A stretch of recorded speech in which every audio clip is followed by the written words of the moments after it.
കുറഞ്ഞ ചേരുവകൾ കൊണ്ട് വളരെ എളുപ്പത്തിൽ ഉണ്ടാക്കിയെടുക്കാൻ പറ്റിയിട്ടുള്ള നല്ല ടേസ്റ്റി ആയിട്ടുള്ള ഒരു ഡെസേർട്ടിൻ്റെ റെസിപ്പിയാണ് കേട്ടോ ഇന്ന് ഷെയർ ചെയ്യുന്നത്. അപ്പോൾ നമുക്കിത് എങ്ങനെയാണ് റെഡിയാക്കി എടുക്കുക എന്നുള്ളതൊന്ന് നോക്കാം. അപ്പോൾ ആദ്യം തന്നെ ഞാൻ ഒരു 2.5 കപ്പ് വെള്ളം ഒരു പാനിലേക്ക് ഒഴിച്ചു കൊടുത്തിട്ട് ഇതൊന്ന് തിളപ്പിച്ചെടുക്കുന്നുണ്ട്. ഇതുപോലെ അങ്ങ് തിളച്ച് കഴിഞ്ഞാൽ ഇനി നമുക്കിതിലേക്ക് ഒരു 1/2 കപ്പ് ചൗവരി കുതിർത്തത് ചേർത്ത് കൊടുക്കാം. ഞാനൊരു അരമണിക്കൂർ കുതിർത്തെടുത്തിട്ടുള്ള ചൗവരിയാണ് കേട്ടോ ഇത്. കുതിർത്തെടുത്താൽ പെട്ടെന്ന് തന്നെ ചൗവരി വെന്ത് കിട്ടിക്കോളും. ഇനി ഇതൊന്ന് മിക്സ് ചെയ്ത് കൊടുത്തതിന് ശേഷം നമുക്കിതൊന്ന് വേവിച്ചെടുക്കാം.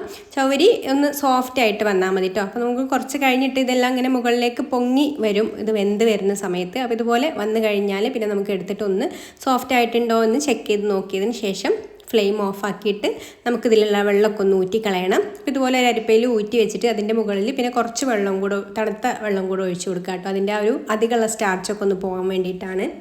ഇനി ഇതേ പാൻ തന്നെ ഞാൻ വീണ്ടും സ്റ്റൗവിൽ വെച്ച് കൊടുത്തിട്ടുണ്ട്. എന്നിട്ട് അതിലേക്ക് 1/2 ലിറ്റർ പാലാണ് കേട്ടോ ഒഴിച്ചു കൊടുത്തിട്ടുള്ളത്.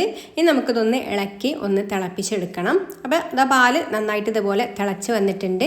ഇനി ഇതിലേക്ക് മധുരത്തിന് ആവശ്യത്തിനുള്ള പഞ്ചസാര കൂടെ ചേർത്ത് കൊടുത്തിട്ട് വീണ്ടും ഒന്നുകൂടെ തിളപ്പിച്ചെടുക്കാം.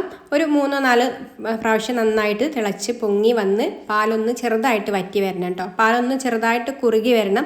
അപ്പോഴേ ഉള്ളൂ അതിന് ആ ഒരു കറക്റ്റ് ടേസ്റ്റ് കിട്ടുക. അപ്പോൾ അതുപോലെ നന്നായി ഒന്നങ്ങ് കുറുകി കഴിഞ്ഞതിന് ശേഷം പിന്നെ നമ്മൾ ഊറ്റി വെച്ചിട്ടുള്ള ആ ഒരു വേവിച്ച ചൗവരി ഉണ്ടല്ലോ അതും കൂടെ ഇതിലേക്ക് ചേർത്ത് കൊടുത്തിട്ട് ഒന്ന് നന്നായിട്ട് മിക്സ് ചെയ്ത് കൊടുത്തിട്ട് വീണ്ടും ഒരു 2 തളയും കൂടെ നന്നായിട്ടൊന്ന് തിളച്ച് കഴിഞ്ഞാൽ പിന്നെ ഫ്ലെയിം ഓഫാക്കാം.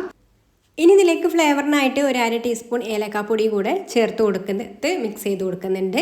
ഇനി നമുക്കിത് ചൂടാറാൻ വേണ്ടിയിട്ട് മാറ്റി വെക്കാം. നന്നായിട്ട് ചൂടാറി കഴിഞ്ഞാൽ പിന്നെ ഇത് ഫ്രിഡ്ജിലേക്ക് വെക്കാം കേട്ടോ തണുക്കാനായിട്ട്. ഇനി വേറൊരു പാൻ സ്റ്റൗവിൽ വെച്ച് കൊടുത്തിട്ടുണ്ട്. അതിലേക്ക് 1 കപ്പ് ചെറുതായിട്ട് പീസാക്കി എടുത്തിട്ടുള്ള പൈനാപ്പിളാണ് ചേർത്ത് കൊടുക്കുന്നത്. ഇതിൻ്റെ കൂടെ തന്നെ ഇതിലേക്കൊരു 2 ടേബിൾ സ്പൂൺ പഞ്ചസാര കൂടെ ചേർത്ത് കൊടുക്കുന്നുണ്ട്. ഇനി നന്നായിട്ട് ഇതൊന്ന് വഴറ്റിയെടുക്കാം. പൈനാപ്പിളിൽ നിന്ന് വെള്ളമൊക്കെ ഇങ്ങനെ ഇറങ്ങി വരും കേട്ടോ. ചെറുതായിട്ട് ആ ഒരു പഞ്ചസാരയും മെൽറ്റായിട്ട് വരും. അതുപോലെ പൈനാപ്പിളിൽ നിന്നും വെള്ളം ഇറങ്ങി വരും. അപ്പോൾ അതൊക്കെ ഒന്ന് വറ്റി നന്നായിട്ട് ഒന്ന് ഡ്രൈ ആയിട്ട് വരണം. നന്നായിട്ട് ഡ്രൈ ആയിട്ട് ഇതുപോലെ പൈനാപ്പിളൊക്കെ അങ്ങ് വെന്ത് കഴിഞ്ഞാൽ ഫ്ലെയിം ഓഫ് ആക്കിയിട്ട് ഇത് നമുക്കൊന്ന് ചൂടാറാൻ വേണ്ടിയിട്ട് മാറ്റി വെക്കാം. എന്നിട്ടൊന്ന് തണുപ്പിച്ചെടുക്കാം കേട്ടോ ഫ്രിഡ്ജിൽ വെച്ചിട്ട്.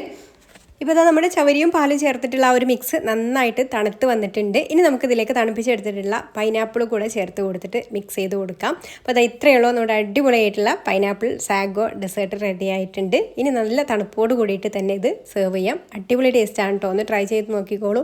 ഇഷ്ടമായിട്ടുണ്ടെങ്കിൽ ലൈക്ക് ചെയ്യാനും ഷെയർ ചെയ്യാനും ചാനലൊന്ന് സബ്സ്ക്രൈബ് ചെയ്യാനും ഫേസ്ബുക്കിലാണ് കാണുന്നതെന്നുണ്ടെങ്കിൽ പേജ് ഒന്ന് ഫോളോ ചെയ്ത് സപ്പോർട്ട് ചെയ്യാനും കൂടി മറക്കല്ലേ. അപ്പം ഇനി മറ്റൊരു നല്ല റെസിപ്പിയുമായിട്ട് അടുത്ത വീഡിയോയിൽ കാണാം. Thanks for watching.